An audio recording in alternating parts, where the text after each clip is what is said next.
Today, we are going to be playing through Pokemon Black 2 with only Pokemon not native to Unova. I never really understood why there are so many people that swear by the Gen 1 designs, so I figured we'd try to get into the mindset of a Gen 1er to truly understand where they're coming from. And in Pokemon Black and White, they only made Gen 5 Pokemon available, but in their sequels, they brought back a few select Pokemon from previous generations for them Gen 1ers out there. So in this Nuzlocke, if the first encounter we come across is from Unova, we'll be re-rolling for an older Pokemon. Do you think I have what it takes to get to the end without the help of some fan favorites like Excadrill and Darmanitan? Stick around to find out. And since I'm a simp for subs, I've added a counter for deaths and attempts for my Nuzlockes.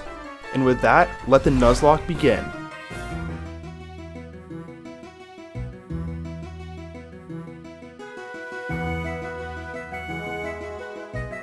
We begin our adventure by admiring the charming limited 3D graphics in this game and wake up in our rooms as Wunner, the Gen 1er we all aspire to be, where our mom starts blabbering on about Pokemon or something while I spam the A button as fast as possible. Upon checking out Espertia City, we meet our rival Fiverr, who's trying to find his sister's over-designed Persian, and end up finding Bianca, who gives us a weird-looking Squirtle ripoff called Oshawott, who we are forced to use until we reach Route 20, where we can encounter our starter for the run, Venus the Sunkern, who's going to take us so far in this run. By the way, I name my Pokemon after chatters in my streams, so if you want to name a Pokemon, come check them out. Now that we have a viable Pokemon, the Nuzlocke can finally begin, and since Sunkern is so incredibly weak, we need to be careful avoiding trainers, or just this one in particular, until we reach Flosessi Ranch, where we can pick up our second teammate, Malcontent the Mareep, who's going to be able to help us survive the early game. And from here, there's not much else worth mentioning until the first gym leader, Sharon, who I have an interesting plan for, but let's just see if we can pull it off. I lead with Mareep to paralyze the Patrat so I can switch into Sunkern and drop an Ingrain, officially locking us into the battle until we either faint or win. So there is no looking back now. I attempt to set up growths on Sunkern, all the while healing a little by little with Mega Drain, but the Patrat begins setting up with Workup itself. We get to a point where Patrat is doing more than half of my health, but we get incredibly lucky with the Parahacks, allowing us to take out the Patrat at +3. As the Lillipup comes out, I realized that we accidentally looked at easy mode levels and came into the gym underleveled, leaving us in a tight position as the Mega Drain doesn't two-shot the Lillipup. We begin to accept our defeat by clicking Mega Drain one more time. 22. We got the crit! And Venus hits a crit, giving us the win over Sharon and getting us out of the most difficult early game fight I've experienced in a long time. We got super lucky with Parahacks and crits here, so I'll take it. From here, we arrive in Verbank City, which by the way is such a fun city. You got the waterways, bridges, and secret walkways that lead to hidden treasures. What more could you ask for in a Pokemon city? And in the Verbank complex, Malcontent evolves into Pink Guy, and we are treated with the hot commodity of multiple options for encounters. But in the end, Chat and I decide that going for Growlithe would be our best bet, and thankfully we end up rolling buttons the Growlithe with Intimidate in the inner area. Next, we sneak into an underground concert and bar with our fake ID we got from the sketchy guy by the water, and take on the second gym leader, Roxy. Buttons and Malcontent take out the coughing with the War of Attrition, and when Whirlipede comes out, I paralyze it and switch it back into Buttons, who's able to two-shot it with Flame Wheel. Okay, even with limited encounters so far, we're kinda killing it. And from here, we trudge through an A-button simulator that is Pokestar Studios and make our way to Castelia City, where we go to one of my favorite additions Game Freak made to this game over Black and White, the Castelia Sewers. And it's here that we hope to get a Rattata so we can guarantee an Onix in the Relic Passage. And we end up doing just that, catching Yolo the Raticate, who has the ability Guts. Honestly, we've been doing really good on abilities so far. Anyways, we explore a little further to pick up the leftovers, which I can't believe we have access to before the third gym. And take out these Team Plasma Grunts, and for some reason Berg just kind of appears after we take them out. Was I the only one when I played this for the first time who kind of thought that Berg turned evil and joined Team Plasma? Oh, just me? Okay, never mind. Anyways, we keep going further and find the Relic Passage. And after a few non-viable encounters, we're able to pick up Husky the Onix. And with Team Plasma gone, we can access the coolest place in Castelia, a little plaza in between buildings, where we have the possibility of encountering a Baniri or an Eevee. And thankfully, we run into Toast the Eevee. And right before we can resurface from the sewers, we forget to heal up and encounter a Rattata who knows Pursuit. Oh, wow.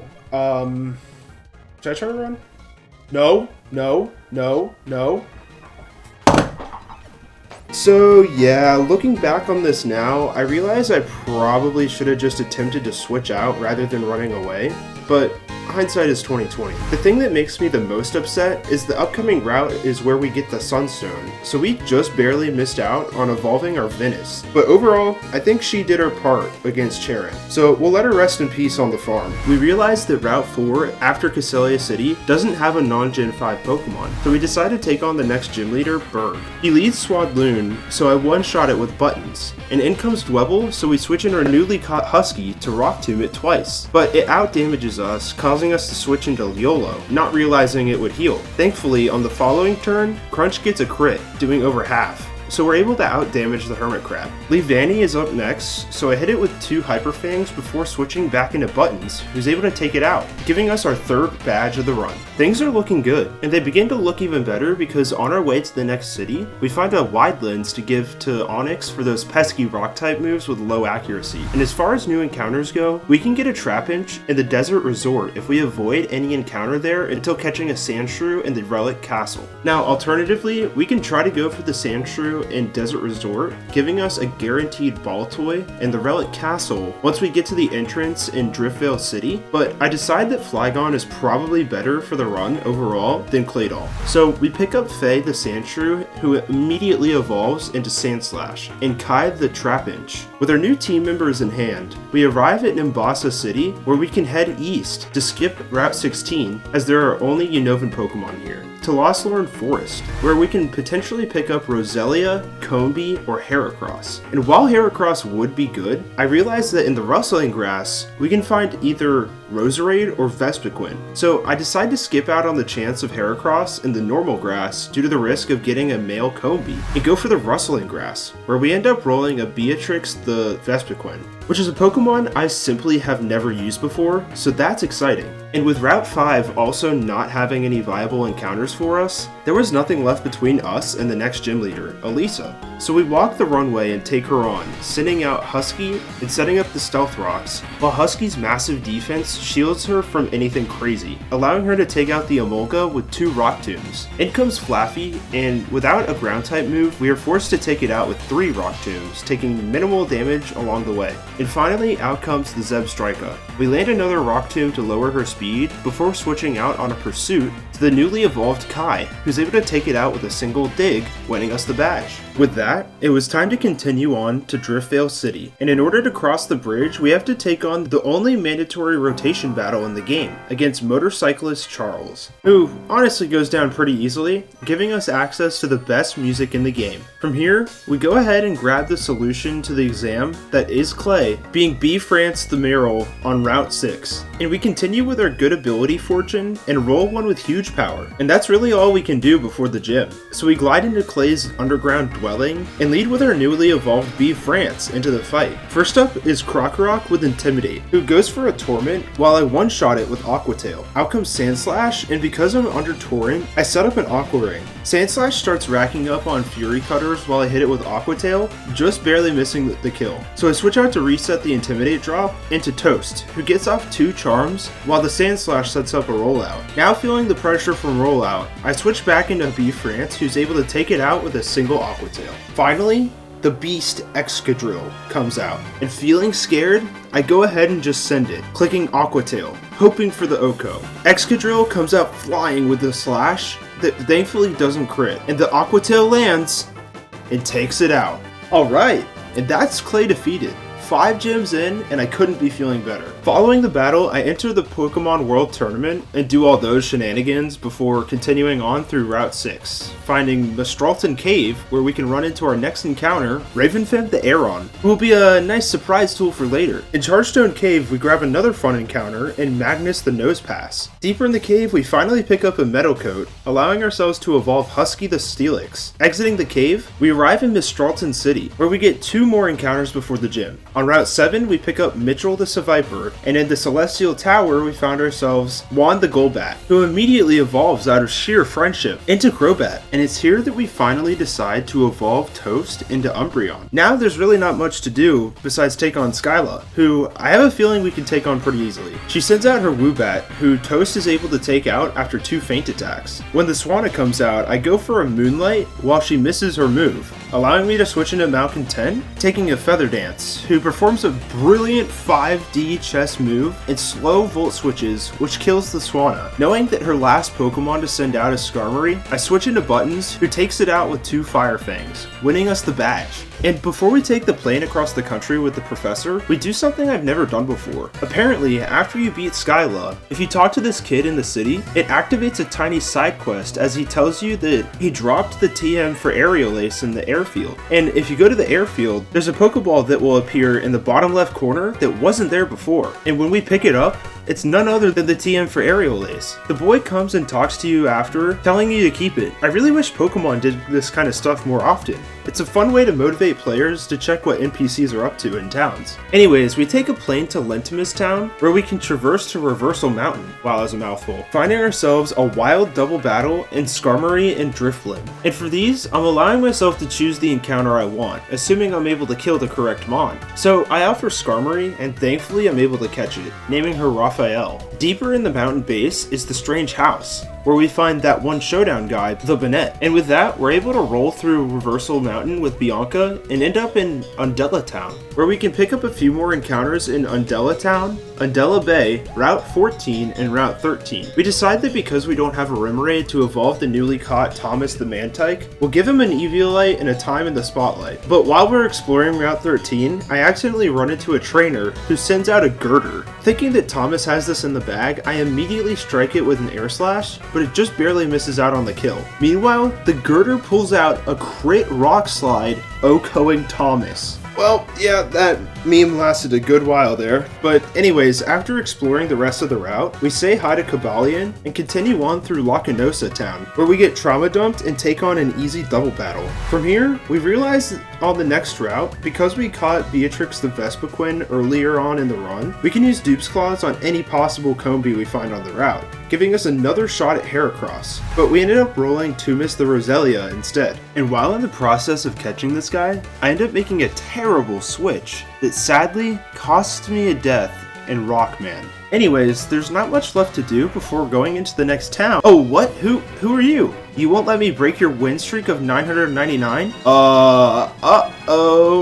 Completely unprepared for this fight, I switch into Arcanine, who's thankfully able to one-shot the Durant, but in comes Lucario. Afraid that a Fire Fang won't kill, I switch into Nathan as the Lucario reads me like a book and goes for Swords Dance. Realizing that we might be in a heap of trouble here, I attempt to make Lucario miss by going for Minimize, and the Lucario reads me like a book and goes for Swords Dance again. With my back to the wall though, I harness that Fafo energy and click Surf, but he throws the battle by clicking Quick Guard, which immediately fails, allowing us to take it out with 2 Surfs. Oh my gosh, that was a close one. Anyways, we go beneath the bridge to pick up a 5% Mr. Mutter the Lapras and the Rippling Water, and say hi to Verizon, and pick up Venus the Gliscor and the Shaking Grass, ending up in Opelucid City, where it's time to take on the 7th gym leader, Drayden. This fight seems super hard, but with Mr. Mutter's ice typing, I think we've got decent tools to take him down here. But as soon as I start talking to him, I realized that I forgot to level up my team to the level cap of 48. So he starts out the battle with a Druddigon, while I send out our newly caught Venus. While I am worried about the levels, I go ahead and just charge through the best I can. I pop an Acrobatics that does about half, while it goes for a Revenge. Here, I go for Swords Dance while taking a Crunch, which seals the kill on the next turn. Flygon comes out, so I take a Crunch while returning the favor with a quad super effective Ice Fang, taking it out. Finally,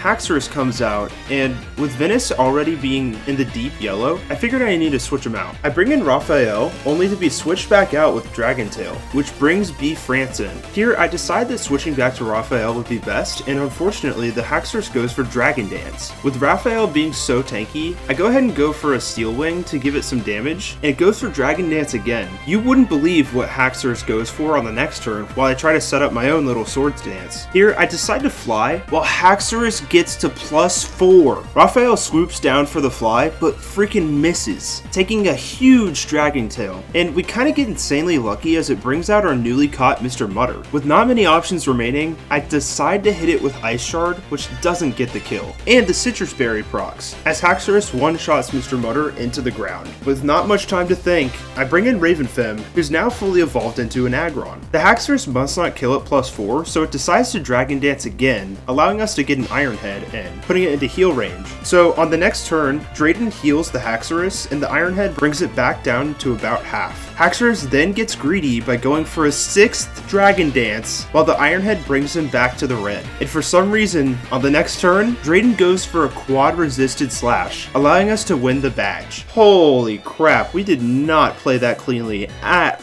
all. We got super lucky with Haxorus getting greedy, and losing our only ice type in Mr. Mutter is also killer since Iris the Champion's got a full team of dragons. But anyways, Team Plasma nukes the city with ice or something, and we go to take out the crazy Zinzolin guy, and that's all we got for Opaloosa City. We then return to Undella Town to book it through the beautiful marine tube, which takes us to Humilau City, the home of the 8th badge in this game. It's here we get a few more encounters in Humilau City, Route 21, Route 22, and a seaside cave. While exploring these routes though, we need to be extra careful. The trainers around here have pretty high level oops. Well, let's see if we can get through this. Toast takes care of the Starmie no problem, but Drapion comes out next, causing me to switch into B France, hitting it with an Aqua Tail that doesn't kill. But you know what does kill? A crit Night Slash on B France.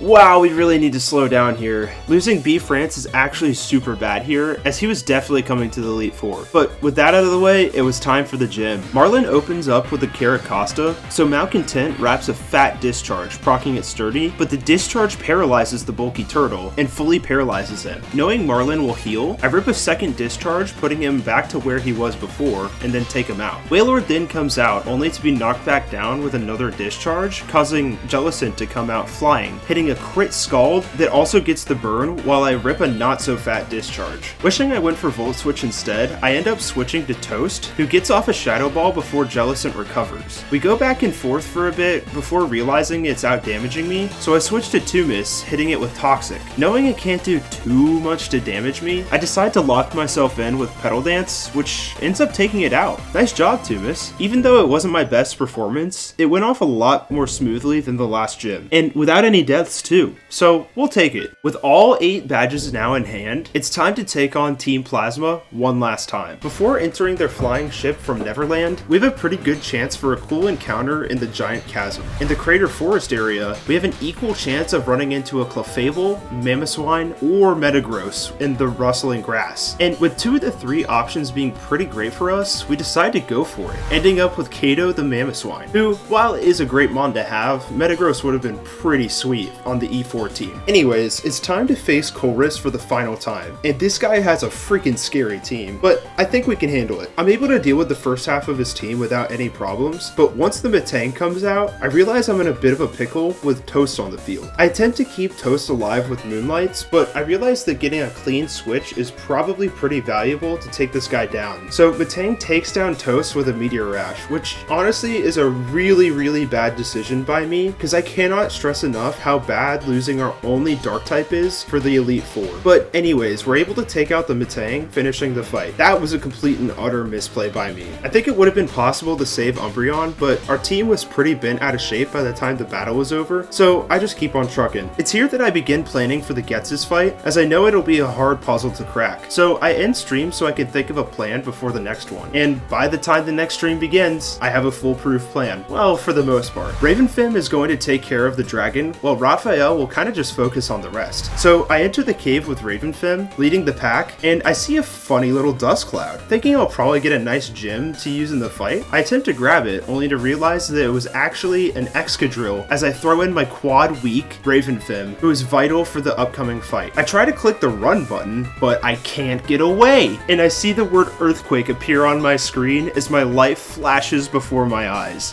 What did I just do? Oh! Ravenfim Sturdy saved itself from utter doom, allowing us to switch out and run away from a very close encounter. And with that out of the way, we get trauma dumped again as N enters the room, and some kind of fusion happens right in front of us, causing us to begin the fight. The fusion dragon starts the battle by throwing out a quad resisting slash for some odd reason, and Ironhead brings it into the yellow. Kiram then goes for the better move and freeze shock, but doesn't realize that it's a 2-turn move, allowing us to easily take it out with another Ironhead. Sweet. So it's time for Getsus to have a shot at our cracked team now. He sends out probably the best Pokemon he could have to lead with for us, as we switch to Raphael, who takes resisted Shadow Balls really well while setting up with Swords Dance and Roost. Yeah, we're hitting the Swords Dance button, okay? I was really scared about this fight and couldn't see any other way around it. Once we get to +6 and relatively full HP, we take out the Cofagrigus with Fly, which then baits out the Electros. And this was the hardest part of the puzzle. How in the world could we get around something that one-shots us with a Thunderbolt? Thankfully though, we have a little secret weapon up our sleeves. While Night Slash doesn't kill it full, a Dark Gem boosted Night Slash does. So we hit the button and take it out. And from here on, we're able to take a move here and there while one-shotting the rest of Getsus' team. And that's it. That's Team Plasma finally defeated. From here, we get 2 more encounters before reaching the Pokemon League, and Infamous the Buizel and Chris the Dunsparce. But let me tell you, the trainers in this game's Victory Road are absolutely no joke. And we end up making some really stupid mistakes along the way by running into a lot of optional trainers. So let's just rip off a few band-aids here. First, we lose Nathan to a Shadow Balling Musharna, optional trainer. Then, we lose Tumis to an unboosted Retaliating Sock, mandatory trainer. Then, on the rival fight against Fiverr, who's using his inferior Gen 5 Pokemon, Buttons goes down to a head-charging Bouffalant. And that one really hurts, since he's been with us for such a large part of the game. Later in the fight though, his superior unfortunately sets up way too many coils, so I switch into Chris, who tanks a Leaf Blade, living on 6 HP, allowing us to get off a vital Endeavor before going down ourselves. Then on the following turn, Fiverr freaking heals, but the combination of Skarmory and Chat bring him down finally. While Chris's Endeavor was crucial, Chat brings up the point that hitting Flail would have easily killed at that range, but after attempting to calc it, we come out with an unclear answer, not knowing if sweet Chris's death was avoidable or not. But after all of that, I begin planning for the E4. I start to see if YOLO's innate Rat Power could help, and I decide he could prove to be useful, especially knowing that it can learn the move Wild Charge. But the TM is placed somewhere deep within Victory Road, so I build a secondary team with a mission to find said TM. So we go on an epic final side quest that ends in a mandatory double battle. And are these guys working for Thanos? Because they just took out half of my team.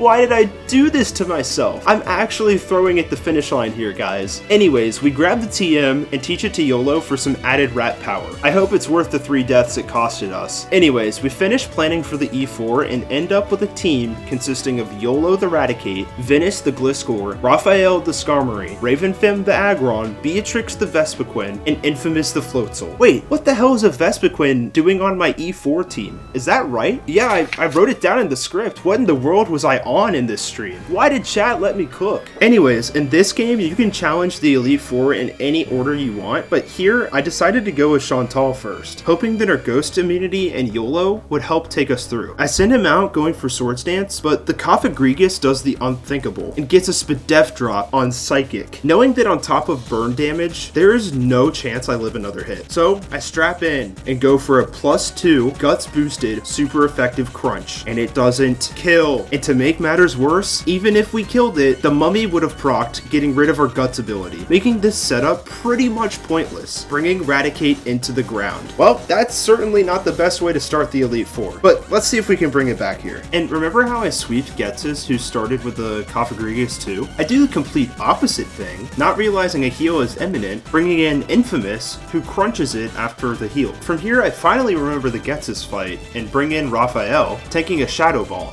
I get to +6 swords dances right as Cofagrigus rips a fat will-o-wisp, turning my +6 into essentially +3. After going back and forth for a bit, I'm eventually able to take it out, but Chandler comes out next, so I switch back into Infamous, tanking a strong Psychic. I go for Aqua Tail thinking it'll one-shot, but it just barely misses out on the kill, leaving him open to a Fire Blast, which does hit, killing Infamous. I'm just now learning how important EVs are in this game. If we didn't just get this Pokemon on Route 23, I feel like that totally would have killed. Anyways, feeling the pressure of a wipe, I bring in Venus, which is who I should have brought in the first place, killing the Chandelure with an Acrobatics. Next up is Drifblim, so I stay in and take it out with 2 Acrobatics, keeping in mind the aftermath damage. Finally, the Golurk is up to bat, so I do a little something the boys in the business call a pivot. Knowing that it won't be going for an Earthquake due to my flying type, I switch into Aggron on a resisted Shadow Punch, only to switch again into Beatrix, knowing that Aggron baits an Earthquake, allowing Vespiquen to switch in for free. From here, I land a Toxic and stall it out until it goes down. Wow. That was a rough first battle, but it's not done yet. Each Elite Four member only has 4 Mons, so as long as we don't get one more kill, we might have a chance at Iris. Next up, we decide to go for Grimsley, who I think won't be giving us nearly as hard of a time. Grimsley starts the battle with Liepard as I send out Venus. We Swords Dance up one time while getting hit with an Attract and immediately being immobilized by Love. I switch gears here knowing that I'm taking decent damage from Night Slashes and try to hit it through Attract with an X-Scissor, which does break through, sending the cat into the ground. Up next is Scrafty, who's immediately put back away after getting one shot by an Acrobatics. Crocodile comes out and Venus's Hyper Cutter blocks his Intimidate. It connects with a Crunch, putting us in the red as I go for the X-Scissor, just barely missing out on the kill. Learning from my previous mistakes though, I know that Grimsley's going for the heal here, so I change it up and try for the Acrobatics this time,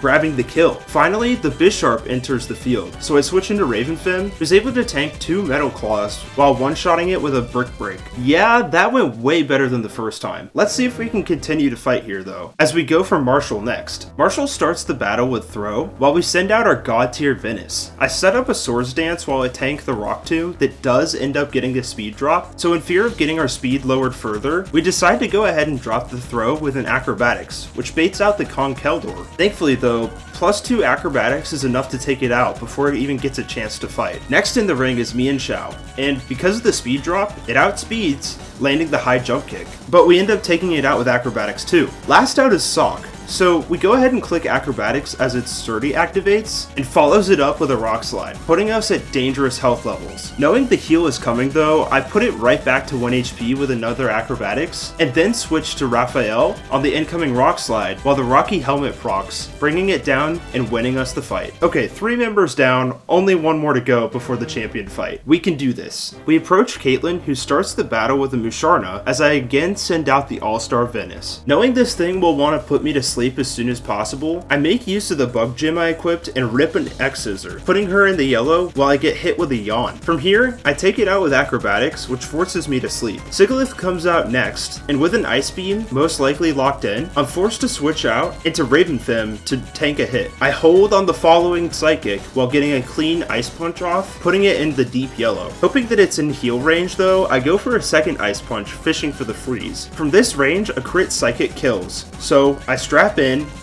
and avoid a crit, allowing us to take out the Sigilyph, prompting the Reuniclus to come in. So from here, I switch to Beatrix while a Psychic is shot out. Wait. Holy crap, she survived the crit. Knowing we outspeed, I go for Heal Order while dodging more crits, but unfortunately it gets a Spadef drop, forcing me to switch out again into Raphael. I risk going for a Swords Dance while Reuniclus misses the Focus Blast. Knowing that I need to start doing damage to this thing, I go for the Night Slash, putting it into the yellow. And the following Focus Blast unfortunately connects, bringing Raphael into the ground. I decide to get luck back on my side by trying to get Venus to wake up, but while Reuniclus recovers, Venus stays EP. On the next turn though, Venus snaps back to reality, getting off in Acrobatics, putting it back to deep yellow before getting another crit Psychic, taking down our sweet prince. From here, Beatrix comes out and is able to outdamage the Reuniclus with its heal, defense, attack order combos as Gothitelle swings into the field. Now that we've set up our defenses enough to live 2 Thunderbolts, we go for an attack order, putting it in the yellow, proccing its Citrus Berry. From here,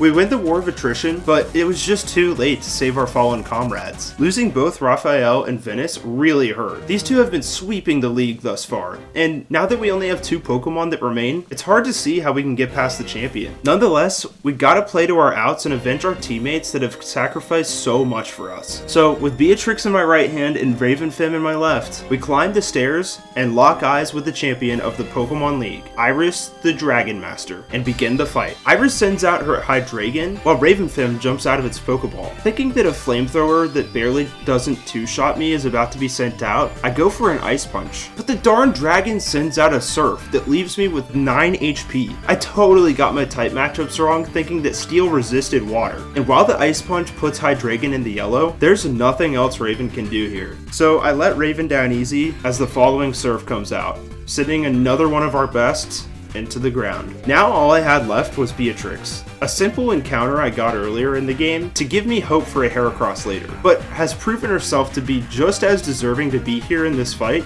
as anyone else on the team. Well, except for this water rat, I don't really know why I brought you. As I send her in, knowing that a flamethrower is only a 2-shot, I hit defense order to begin the heal, defense, attack order combo, and with leftovers recovery, all we have to do is dodge a single crit here. With her life on the line, Beatrix readies a heal order while the flamethrower comes out.